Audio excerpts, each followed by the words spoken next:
Mga buwan na rin naman na halos bubuksan mo ang periodiko ang pinag-uusapan economic crisis. Lagi na lang ito ang topic ng mga balita, mga komentaryo na para bang magwawakas na ang mundo. People's concern revolve around survival, financial security, and people are thinking of retirement funds, savings, etc. Ano ba ang pwede nating matutunan mula kay Solomon tungkol sa financial security? Ang salita po ng Diyos, ang Biblia ay marami at malawak ang mga tinatalakay na mga topics tungkol sa pamumuhay sa mundong ito. Solomon's 3 steps to financial security. Yan po ang ating pagbubulay-bulayan at nawa papagliwanagin ng Diyos ang mga bagay na ito sa ating isip. Aming Ama sa Langit, salamat sapagkat kayo yung Diyos na kumukupkop, nagmamahal, nagpapatawad, nagpapagaling, nagbibigay na aming mga kailangan. Sa paglapit namin sa iyo, Panginoon, hinihiling namin ang iyong pagpapala. Patawarin niyo po kami sa mga kasalanan namin. Hugasan niyo po aming mga karumihan. At ang dalangin namin, punuin niyo ang aming isip, ang aming puso, ng inyong espiritu, ng inyong karunungan. Mangaral po kayo sa amin, Panginoon, at bigyan niyo kami ng kakayahang unawain ang hiwaga ng inyong salita. May your words be the balm that can heal our wounds. May your words be the light that will guide our path. And may your words be the strength of our heart. Teach us, Father. We seek you in the name of Jesus, your Son, our Lord. Solomon's 3 steps to financial security. Bakit naman si Solomon ang gusto natin ngayong tanungin sa mga bagay na ito? Sapagkat sinasabi po sa Biblia na si Solomon ay pinagkalooban ng Diyos ng pinakamataas na uri ng karunungan. Nang siya'y magiging hari ay pinapili siya ng Diyos kung anong pwede niyang hilingin mula sa Diyos at ipagkakaloob. At ang hiningi niya, iba yung karunungan, wisdom. At sumagot sa kanya ang Panginoon. 2 Chronicles 1:12, God was speaking to Solomon. Therefore wisdom and knowledge will be given to you. And I will also give you wealth, riches, and honor, such as no king who was before you ever had, and none after you will have. So walang hari na uupo sa trono na magiging higit ang karunungan, kayamanan, karangalan kaysa kay Solomon. Kaya marapat na siya ay dinggin. At ito pong libro ng Ecclesiastes sa Bible ay siyang pinagsama-samang karunungan ni Solomon na ating pinakikinabangan.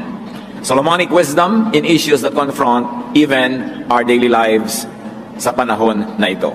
Ecclesiastes 11:1-6. Cast your bread upon the waters, for after many days you will find it again. Give portions to 7, yes, to 8, for you do not know what disaster may come upon the land. If clouds are full of water, they pour rain upon the earth. When a tree falls to the south or to the north, in the place where it falls, there it will lie. Whoever watches the wind will not plant. Whoever looks at the clouds will not reap. As you do not know the path of the wind, or how the body is formed in a mother's womb, so you cannot understand the work of God, the maker of all things. Sow your seeds in the morning, and at evening let not your hands be idle, for you do not know which will succeed, whether this or that, or whether both will do equally well. Mga salita na punong-puno ng karunungan, sinasabi sa mga matalinghagang paraan ang maraming mga bagay. At ngayon po, isa-isahin nating himayin ang mga salitang yan. We're going to review what we have just read. Ecclesiastes 11:4 says, whoever watches the wind will not plant. Whoever looks at the clouds will not reap.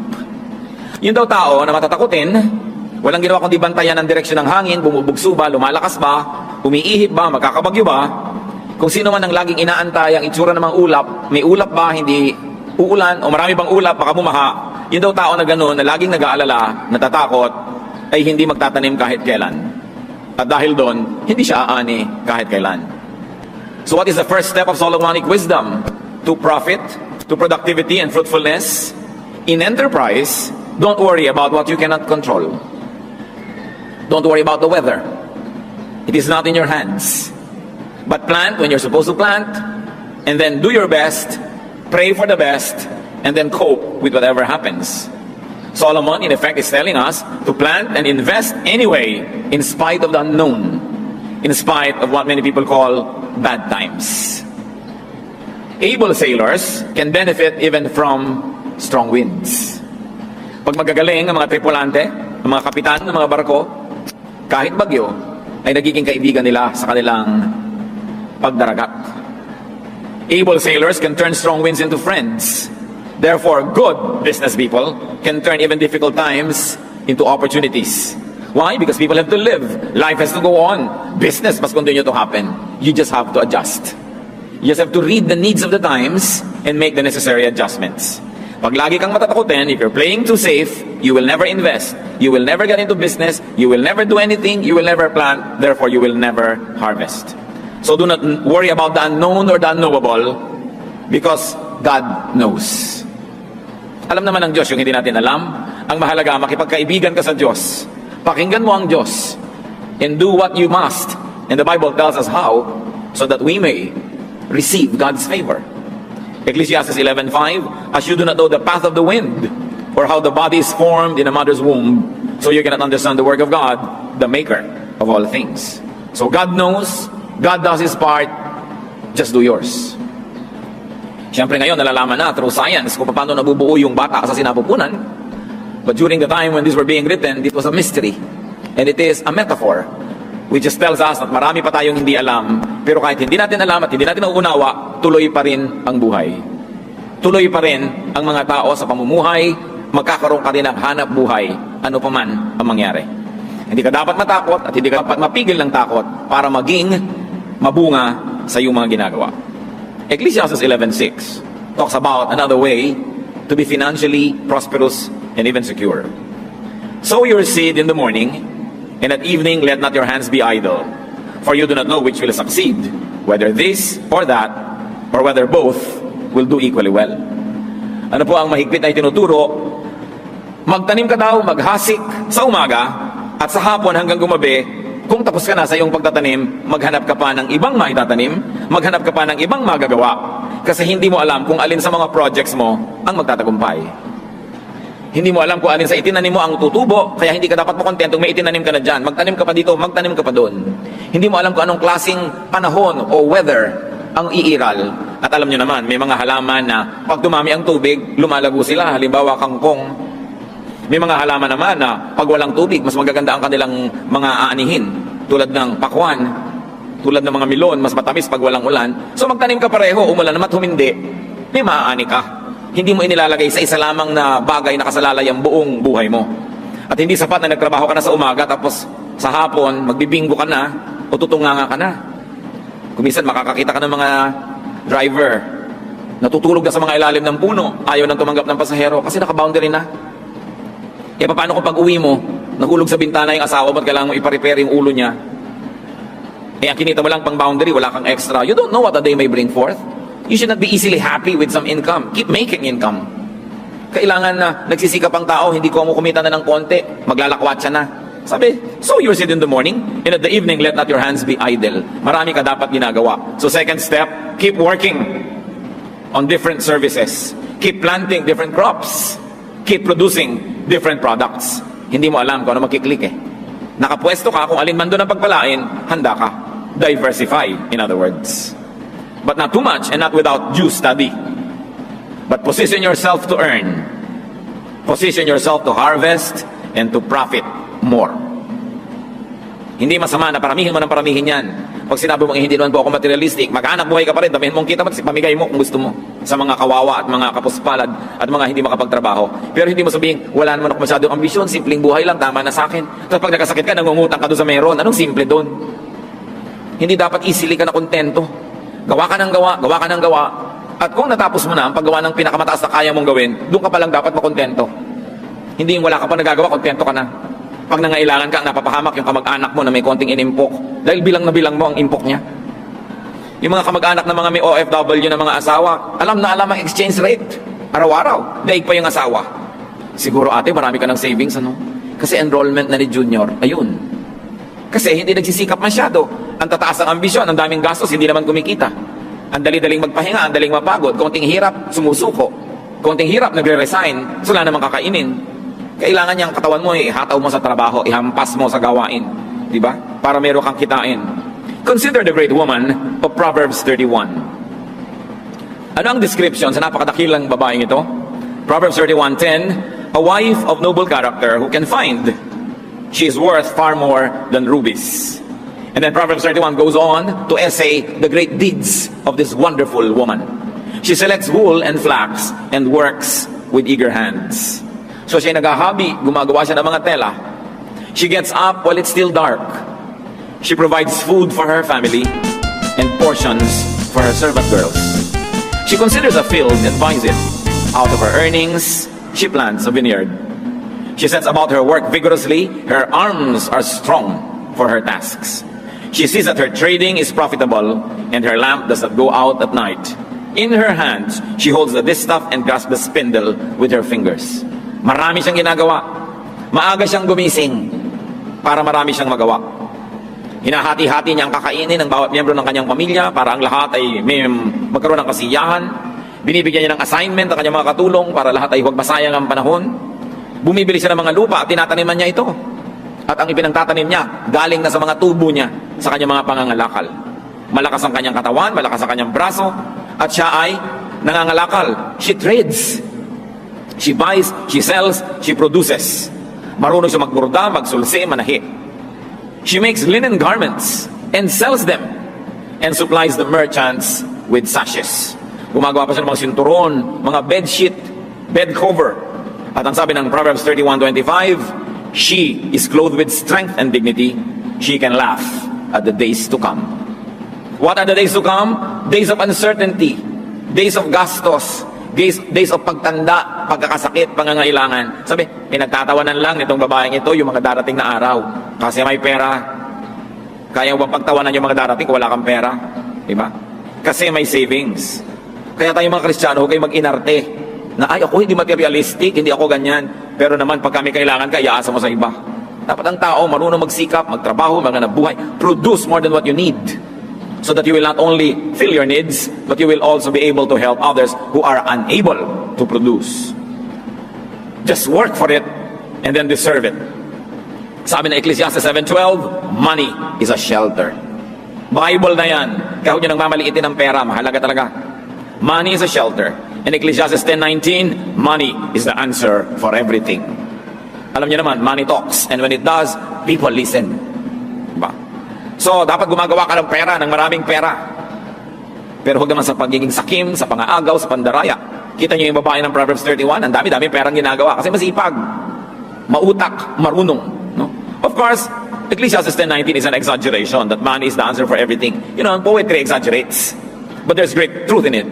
That it is an answer to many, many things in life. You want to be secure, you want to be able to laugh at the days to come, dapat may extra income ka, that you have savings, and you are ready for some disasters. So, work hard. Work well, diversify, keep producing.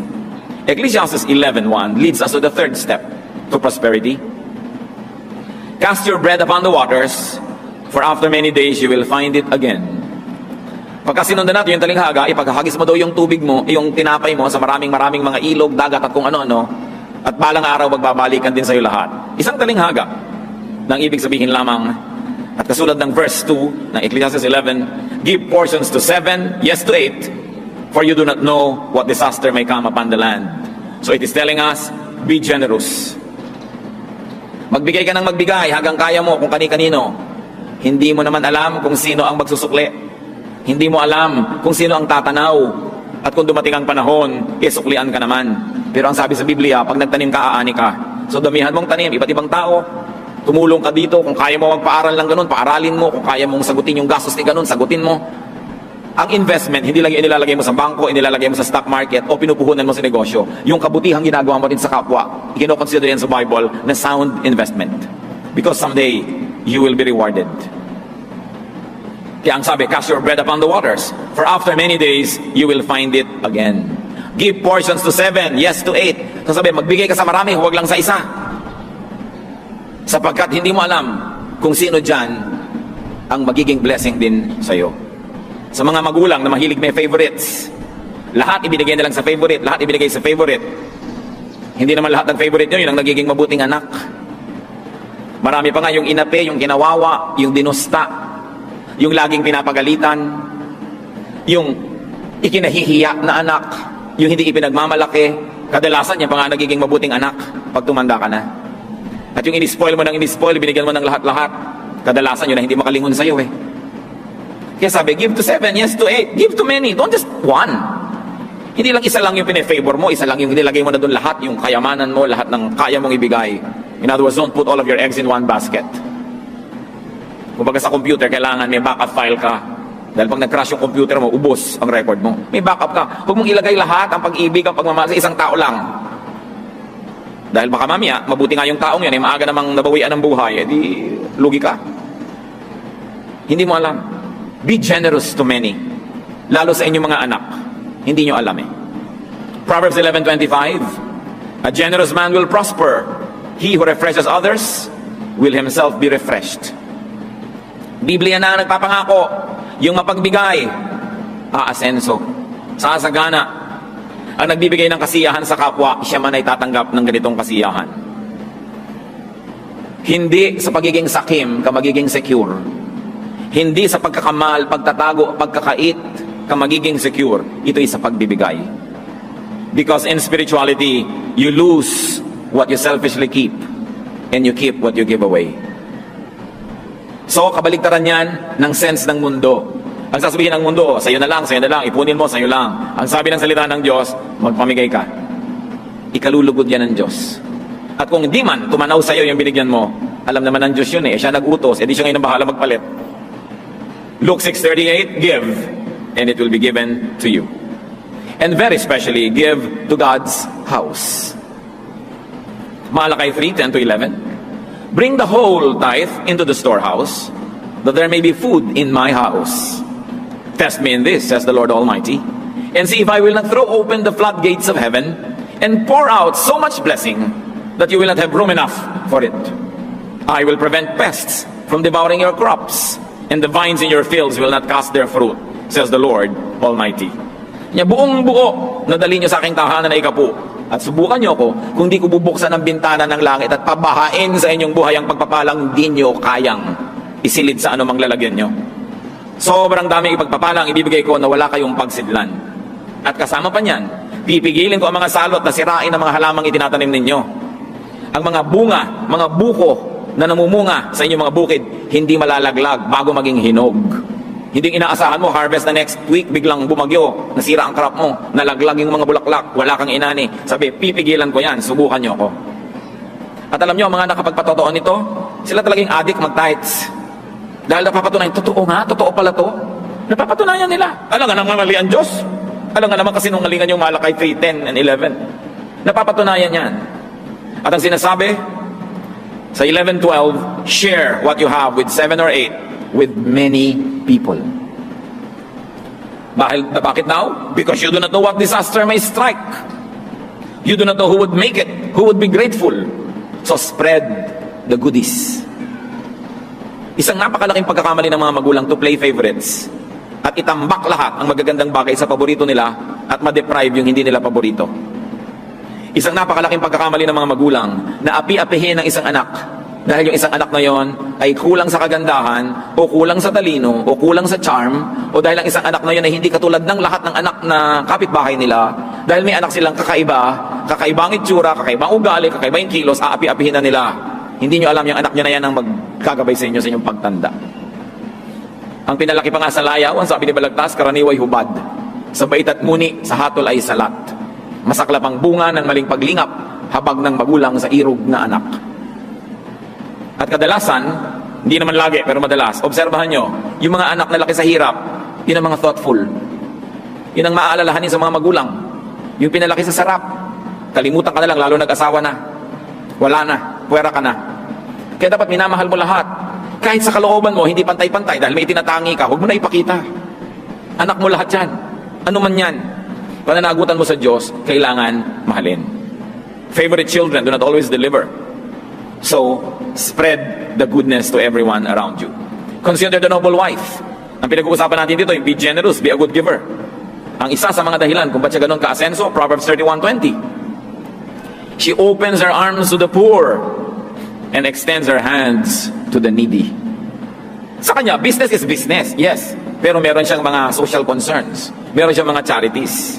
She makes money here, but she has another activity where she gives it away. To those who cannot make money, because they're either too sick, too old, or too young, or they are oppressed by the system. That's financial security in the making when you are sharing with the needy, or that is financial security already at work. So kung hindi ka pa secure, magbigay ka para ka ma-secure. O kung secure ka na, lalo ka magbigay.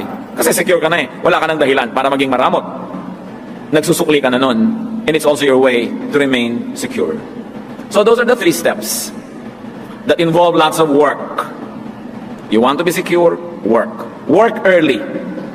Exodus 20 verse 9, 6 days you shall labor and do all your work. So 6 na araw nagtatrabaho ang tao, 1 araw lang nagpapahinga. Yan ang itinakda ng Diyos.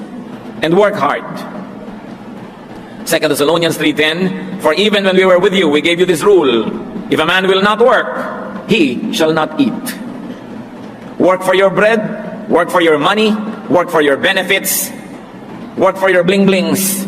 Hindi pati yun, iniaasa mo sa iba. Hindi pati yung mga bisyo, mga load, iaasa mo sa iba. Wala kang load, manahimik ka. Diba?